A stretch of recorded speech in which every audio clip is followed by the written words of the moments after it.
नीदा खानला लपवण्यामागे एमआयएम, जलील यांची चौकशी करा असं संजय शिरसाट यांनी म्हटलंय।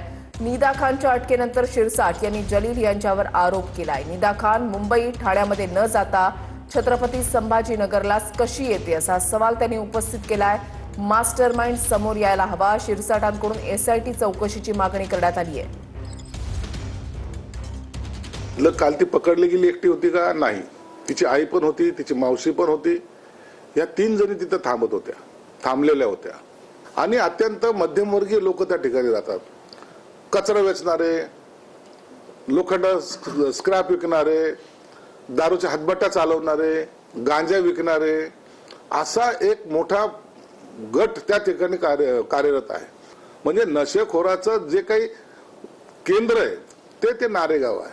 म्हणून काल जे काही पोलिसांनी धाड टाकून अटक केली, त्यांना सुद्धा माहिती की त्यांना सपोर्ट कोणी केला। मी खात्रीलायक सांगतो, खात्रीलायक, यामध्ये पूर्णपणे एमआयएमचा हात होता। एमआयएमने केलेला सपोर्ट आहे। आम्हाला शंका आहे, लोकांची चर्चाही आहे। एवढं नाशिकची ती महिला मुंबईला जात नाही, मालेगावला जात नाही, ठाण्याला जात नाही, ती संभाजीनगरलाच काय येते? तो नारेगाव परिसर ज्यांनी पाहिलाय त्यांना माहिती की तो परिसर कसा आहे। तिथं थांबून म्हणजे कुणाच्या लक्षातही येणार नाही की अशा ठिकाणी ती बाई थांबली असेल। म्हणून ते हे सगळं करणारे त्याच्या मागचे मास्टर माइंड हे निश्चितच संभाजीनगरमध्ये आहे।